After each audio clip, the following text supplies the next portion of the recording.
For those who might be interested, I'm realizing that I never actually did a video where I explain the spreads that I do. So I'm going to do the most basic Uno spread that I do. The one I do most of the time when I read Uno. And I'll just explain. I'll explain what the positions mean and how I read them.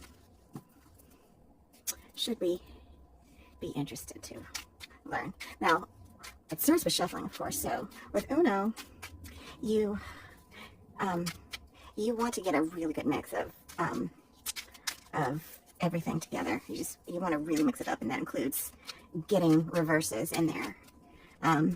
Not forcing them in, but getting them in, because reverses, in the way that I read Uno, they mean the future. They mean ongoing things that are happening now but are lead into the future, or they represent future events. So that's one way I read them.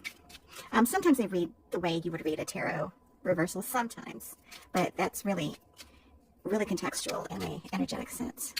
But the first thing I do is I get everything nice and mixed up, and then I wait until my fingers say to stop. And I just felt that ping in my fingers. So I'll lay down the first 5 cards. These first 5 cards represent one. So the middle card represents the heart of the issue, and basically the central theme. This represents a progression through time. So it starts here, then it goes to here, then it leads to here, revealing itself as the central theme, and then the next step and the next step. Or sometimes it can be the problem or the situation, and the problem you're having, the central answer to it, and then advice and the outcome. Sometimes, and sometimes it can be all sorts of things all in one. So I start there.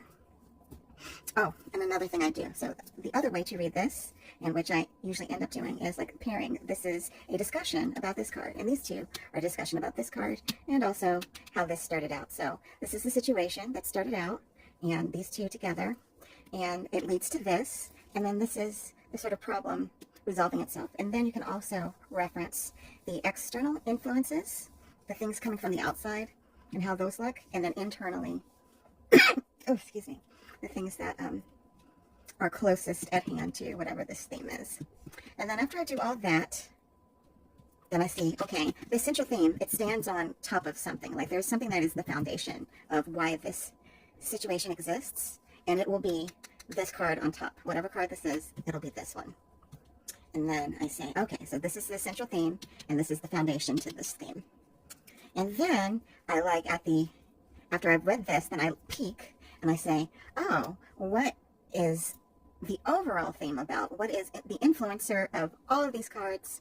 What theme is this? So for this, I would read as a hesitation. Like for 4, I'm just reading it as a 4. So 4, this is the theme of hesitation to implement something, either a plan or something, or like some sort of retreat. And this is reverse, going into the future. So ongoing hesitation, indicated by yellow. And the 4 is my number 4, plans, like blueprints, things that you are set out to build, or intention to build something or to implement something. So a hesitation about moving forward on something is the central theme to this. And then what I do is, after I've read that, and if I want to see what the outcomes might be, like if this wasn't, enough of an indication, or I'm a little bit more curious, I'll say, okay, then these are outcomes. These are the outcomes. And then these 3 cards together will read in reference to this theme, and these 3 cards will reference, and these are both potential outcomes that may or may not reference each other.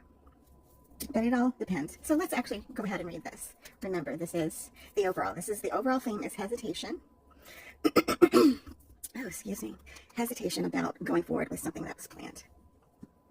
So, the central theme. This is the plan laid out, as it were. This is lack of hesitation. This is all plans are go. This was a solid plan, a solid opportunity to get something started. And it is laying out there. What led up to that? And we're going to pull these aside for now. I'm going to look at these.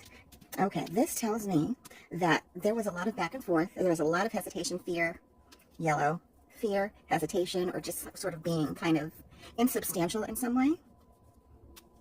And then 0, absolute elimination. Something was basically eliminated. Red is my color for elimination. And 0, of course, is 0, like getting zeroed out. Like, you could not move forward on this. No matter what you tried, you could not move forward. You have a great plan, but there's just no energy and behind, or the opportunities just aren't there. They keep, every time you set yourself up to get started on this great idea, you have this great plan that you have, you just can't do it. So the next commentary is, this represents 7. This represents, again, ongoing. This is reverse. This is the higher purpose. 7 is my number for higher purpose. And having a higher reason for doing something, particularly with 5 in reverse going forward. This says, these to me, 5 is my number for doing. This is your plan to do. This is you actually doing it. So here, 7 and 5 together. So it's not like it's turning out like you didn't have the energy before, but you have the good plan. And now you're in a position where you can actually accomplish that. So this is kind of the opposite of this. Whereas you had no opportunity and no solid resource to get this done. Now it's all kind of lining up because you found your higher purpose for the thing that you want to do.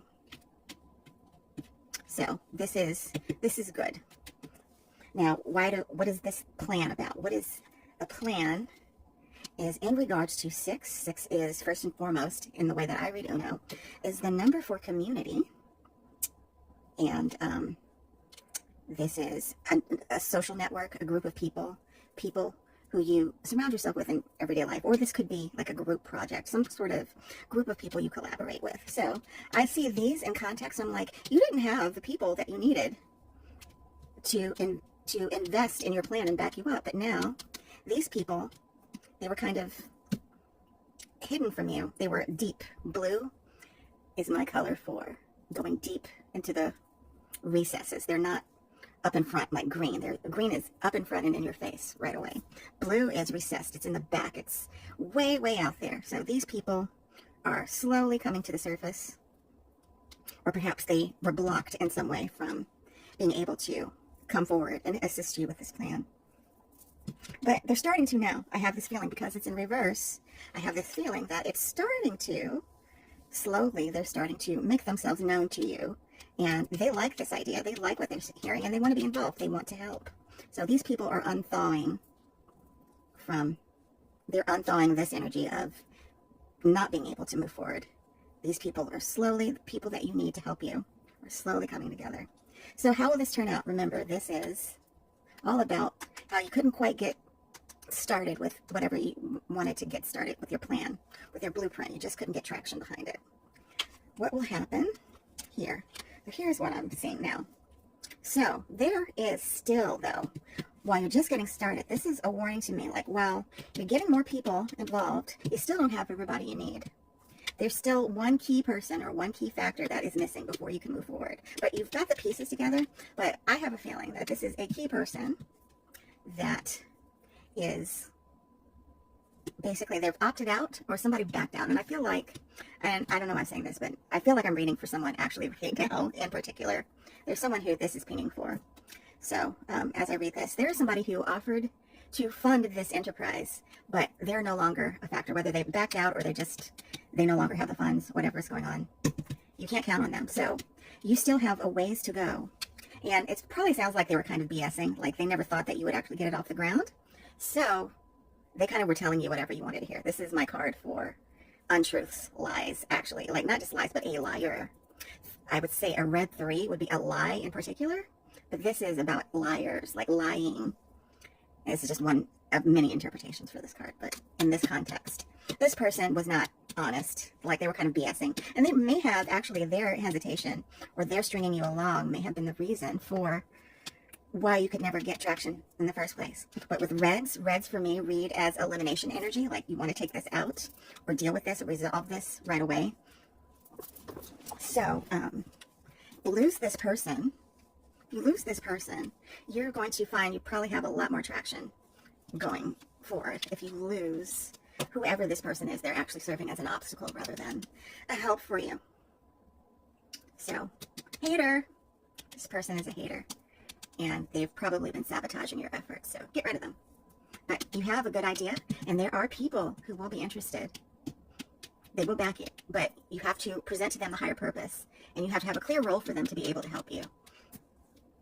learn to delegate to this group of people who can assist you. Lose this guy, and because, you know, they're just tripping you up. And that's how I would read that.